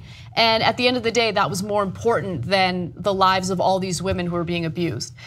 Now, whether or not Bob Weinstein knew about it or not, I mean, you can only speculate, and I hate speculating, but it seems weird to me. Now, let me give you some more of his quotes. When Harvey Weinstein released his initial statement in regard to these allegations, he took ownership of some of those allegations, but he also did this weird thing where in the end of his statement, he said that he was gonna focus his energy on fighting the NRA. Everyone thought that was weird, including Bob Weinstein. He said, when I heard his written lame excuse, not an excuse, when I heard his admission of feeling remorse for the victims and then him cavalierly, almost crazily saying he was going to go out and take on the NRA, it was so disturbing to me. It was utter insanity. My daughters all felt sick hearing this because we understood he felt nothing. He also said, for me, I thought it was literally just going out there cheating, and he was just going out there cheating in a pervasive way. It wasn't like he even had a mistress. It was one after another, and that I was aware of. But as far as being in a room and hearing the description in the New York Times, no way, no effing way. Was I aware that this type of predator, this was the type of predator that he was, and the way he convinced people to do things? I thought they were all consensual situations. So let's break that down. I don't think Bob's doing himself any good by doing this interview. So first of all, if you didn't know that he masturbated into a potted plant while he had this one woman cornered in a restaurant somewhere, okay, I understand that. It was a particularly bizarre thing, and they were the only two people in the room, and that story had not gotten out, okay? If you didn't turn him into his wife because of the cheating, you don't want to be overly judgmental. That's not your business. I understand that. But decades and decades of these accusations and rumors, etc., and you're not someone else in the industry. You run the Weinstein Company with Harvey Weinstein. Who's your brother? Who's your brother? And you thought they were all consensual situations. So you thought, oh my God, there are dozens of women in Hollywood year after year who come in and will sleep with my brother to get roles. And you thought that was awesome. Like you never questioned, hey, maybe we shouldn't hire those people. Maybe we should find the most talented actress instead of the one willing to sleep with Harvey Weinstein, even in your scenario. I'm not speculating, I'm just saying based on what you said, that's not that great, big guy. Yeah, that's actually a really great point, and I didn't think of it from your perspective. But I think the thought process of people in these types of positions of power is that, yeah, of course it's consensual, because here's a guy in a position of power, and this is what women do, right? Women will sleep with whoever they need to sleep with in order to have the opportunities that they need. That's it. And we don't have to give the job to the most qualified person. We just have to give the job to the person who's willing to sleep with Harvey Weinstein. That is not a good defense.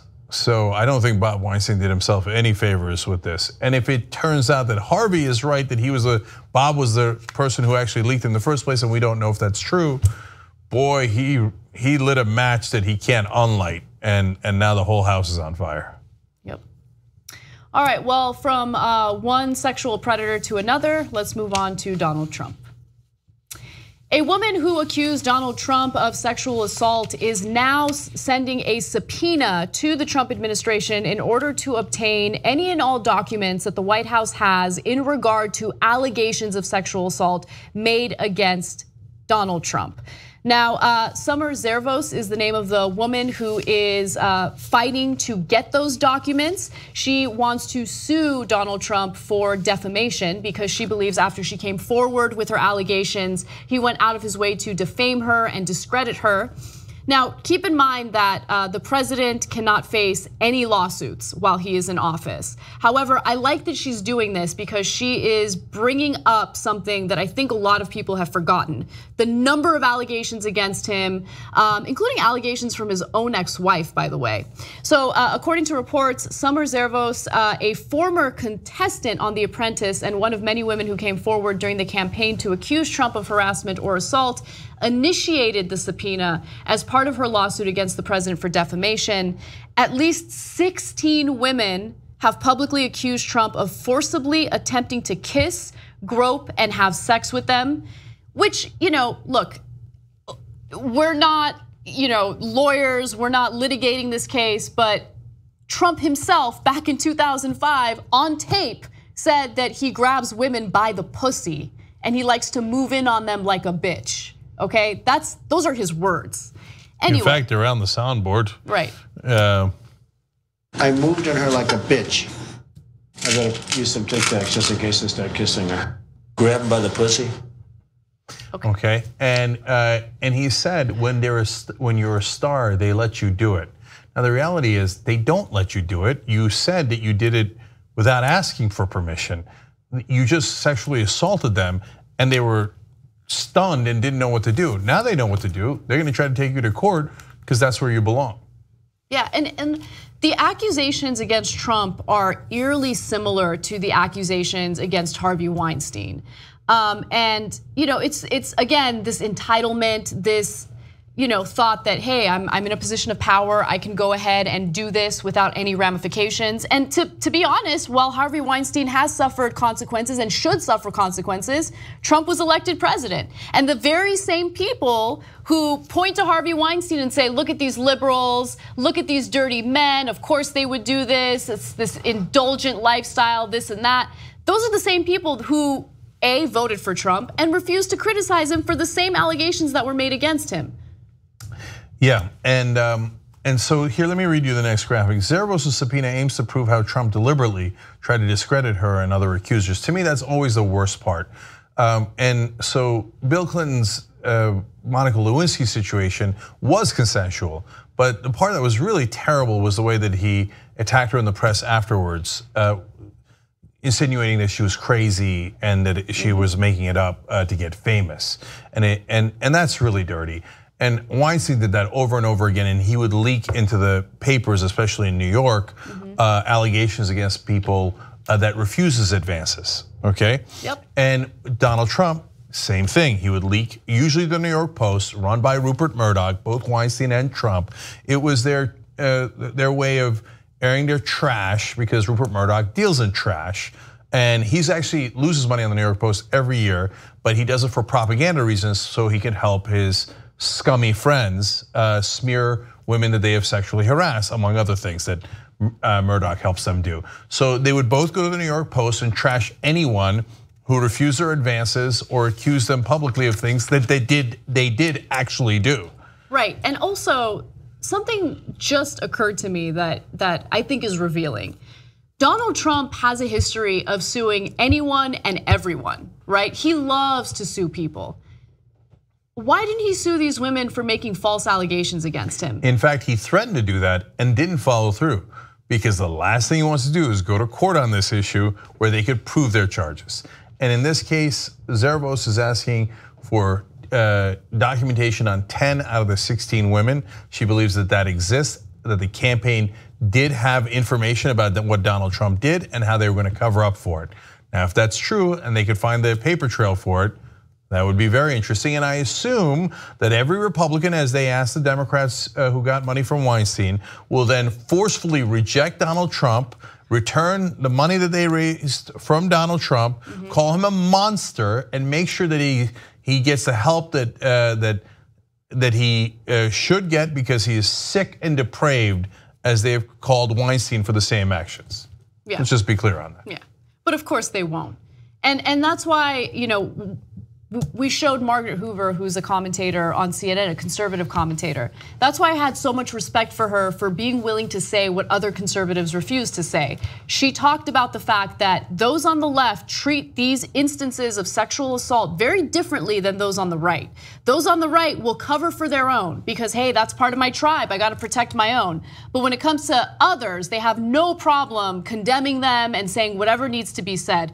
It shouldn't matter what someone's political ideology is. It shouldn't matter where they're coming from or what they think. The only thing that should matter is whether or not they, engaged in that type of behavior, whether or not they preyed on, the powerless, and whether or not they abused their power. And that's exactly what happened with Weinstein and with Trump. And they should face consequences for it.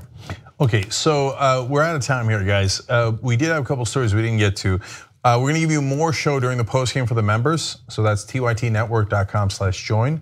But we're also at 8:30 p.m. Eastern for the members going to have a live interview with Beto O'Rourke, who is a congressman from Texas, and he's going to take on Ted Cruz for the Senate seat. Oh, I love that. And he doesn't take any corporate PAC money. So he's gonna be in studio here, and members get to watch it live. Everybody else will get to see it in about 24 hours after that. So join right now, tytnetwork.com/join, so you can see that interview and the post game. And don't forget, if you're in Vegas on Wednesday, go to Bally's at 12:30 because the DNC Unity Reform Commission is meeting. Let's get some real reform in the Democratic Party. All right, bye-bye.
All right, back on the Young Turks post-game. Casper, go. Okay, so I think a couple months ago when you were not on the show, I was doing the post-game, I believe with JR. I was talking about a pain, like this unbearable, like stabbing pain that I have in my right glute, right? And then I didn't know what it was. Glute is a polite term for ass, right? Yes. Okay, I just want to make sure. Okay. So my right glute. And so since we had that conversation, I've learned more about what it is, and I'm still suffering from it. And it's making me want to just like slip my wrist, like I'm done. Okay, can I just tell you, I didn't have to look into a medical dictionary to know what it is. You literally have a pain in the ass. I do, but why? Why? Okay, you know, why? what's causing it? Okay, so it's called piriformis syndrome. Piriformis syndrome. So piriformis is like this tiny, annoying muscle deep in your glutes, Okay. And like, this is beginning to sound dirty. for it to sound dirty. Okay. And what happens is, if you're a runner, especially, sometimes you can strain it, and when you strain it, it becomes inflamed, and then it like starts spasming. And when it spasms, it hits your sciatic nerve, and then you get this like sharp, like shooting pain down your leg. And so that's what I've been dealing with. And that sucks. Yeah. I can't not run because I will blow up. Okay. Not only does it keep you in shape, but it allows you to like release energy. Yeah. Yes. Exactly. Like Okay. it keeps me calm in stressful situations. Relatively calm. Let's just say relative. Okay. So running is important to me, but then I realized, okay, it's now been several months. It's not going away. I need to stop running and I need to address this issue. So I finally signed up for yoga again, which I hadn't done in a while. You know, there's great stretch classes. You just go and just stretch a little bit. I was thinking about those stretch classes today because the yoga class I took today, well, yoga in general is just stretching. You're just stretching and you're holding those stretch poses for a while, and that helps tone muscle and strengthen and make you a little more flexible. Anyway, yoga is great, but sometimes you get that instructor who's too happy. Oh yeah, And they're you- insufferable. Hate them. Of course you do. But you feel Should hate bad. all happy people. But that's the thing. You feel bad for hating them because they're great and that's what they do. They do yoga. That's what they do. Okay? They have chosen a better path in life, which makes them happy. I mean, I'm happy too, but this is a stressful job sometimes, right? So I get heated, you know, I feel emotions. Yoga people don't feel emotions other than happiness and euphoria, ever. Okay, They're all always this is not true, but keep going. Some are happier than others. Some are more expressive with their happiness. The instructor today was very expressive. And so there were a few moments where she made us do some challenging poses. A couple people in class would like groan. And she'd be like, I love it when you guys groan. Do more of that.